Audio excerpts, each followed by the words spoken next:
یہ ریکارڈنگ سنو کہانی میری زبانی کے لیے کی جا رہی ہے۔ یہ سلسلہ آپ بیتی کی کہانی نمبر 7 ہے۔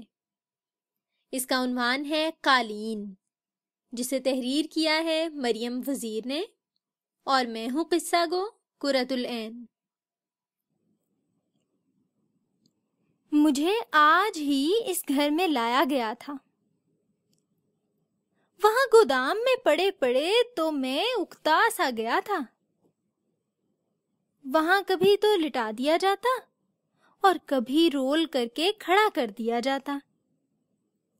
مجھ پر عجیب بیزاریت سی طاری رہتی تھی۔ کسی کو میری نرمی کا احساس ہی نہ تھا۔ ان اکھڑ مزاجوں کے ساتھ رہ رہ کر میرا مزاج بھی ان جیسا ہوتا جا رہا تھا۔ لوگ آتے اور چلے جاتے، مگر میری باری نہ آتی کہ ایک دن اس درمیانی عمر کے جوڑے نے کافی پسندیدگی سے میرا جائزہ لیا اور بالآخر خرید لیا۔ پھر مجھے گاڑی میں ڈال کر اس متوسط طبقے کے گھر میں لایا گیا۔ اس دن میں بہت خوش تھا اور وہ لوگ بھی مسکرا مسکرا کر مجھے دیکھ رہے تھے۔ میری نرمی سے وہ لوگ بہت متاثر ہوئے۔ بچوں نے بھی مجھے پسند کیا۔ کمرے کے پردوں کا رنگ بھی مجھ سے ملتا جلتا تھا۔ آہستہ آہستہ وہ میرے عادی ہوتے گئے اور میں نے انہیں اپنے دام میں پھنسانا شروع کر دیا۔ شروع کے دن تھے، میرا کافی خیال رکھا گیا۔ ایک دو بار جھاڑو استعمال کی گئی، مگر کچھ ہی دن بعد ویکیوم کلینر کی خدمات حاصل کی گئیں۔ سب کی کوشش ہوتی جوتوں کی گرد اور گندگی سے مجھے دور رکھا جائے۔ کوئی میرے پاس چائے یا جوس نہ پیے۔ چپس، چوئنگم جیسی چیزوں سے میں دور رہوں۔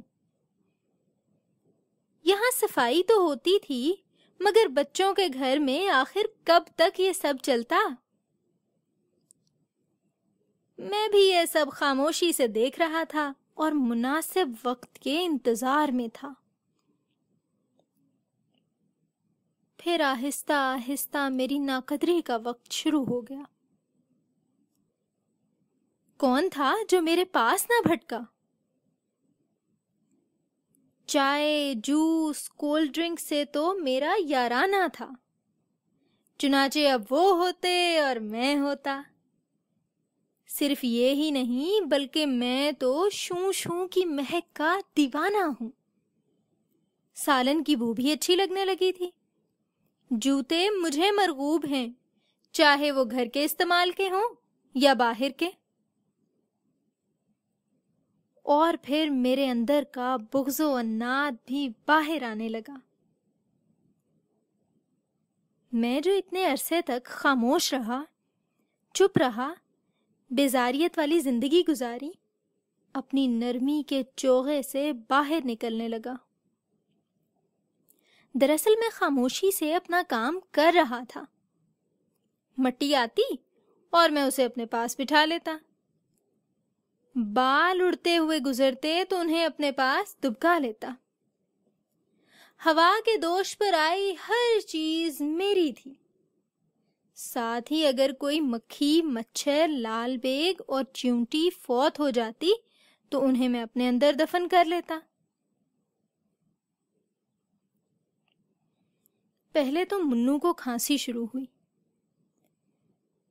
ننھا سا بچہ کھانستے کھانستے تھک جاتا، مگر پھر منو کی آپی اور بھیا میرا نشانہ بنے۔ کبھی انہیں خارش ہوتی اور کبھی دانے نکل آتے۔ مجھے اس گھر کی زینت بنانے والے انکل اور آنٹی بیمار رہنے لگے۔ آپ نے پہچانا میں کون ہوں؟ جی ہاں، درست پہچانا، قالین۔ آپ لوگوں کے گھروں میں رہتا ہوں، لیکن مجھے آپ لوگ صحت مند بالکل اچھے نہیں لگتے۔ میں کئی 100 سال پہلے دنیا میں آیا۔ پہلے مجھے صرف اون سے بنایا جاتا تھا، مگر پھر نائلون اور دیگر طرح کے پلاسٹک سے بننے لگا۔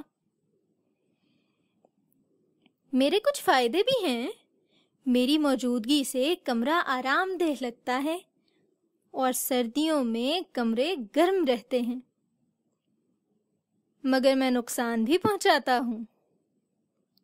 مجھے ہر طرح کی گندگی، دھول، بال، گندے پیر اور گیلی چیزیں اتنی پسند ہیں کہ میں ان کو اپنے اندر بٹھا لیتا ہوں، جس کی وجہ سے پھر بہت سی بیماریاں آتی ہیں، جیسے سانس کی تکلیف، جلدی بیماری اور الرجی سے تو گویا مجھے محبت ہے۔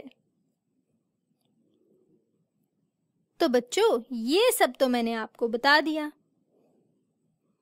اب ایک اور بات بتا دوں جاتے جاتے کہ اگر میری روزانہ صفائی ہو اور مجھ پر گیلی چیزیں نہ گرائی جائیں اور سال میں ایک دفعہ ضرور مجھے دھوپ دی جائے تو میں بھی آپ لوگوں کے لیے پریشانی کا باعث نہیں بنوں گا۔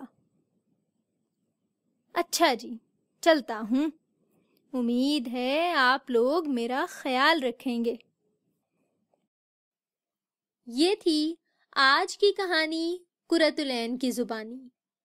مزید کہانیاں سننے یا مفت ڈاؤن لوڈ کرنے کے لیے ہمارا فیس بک پیج، یوٹیوب چینل اور ساؤنڈ کلاؤڈ لنک سنو کہانی میری زبانی لائک، سبسکرائب اور شیئر کرنا نہ بھولیے گا۔ شکریہ۔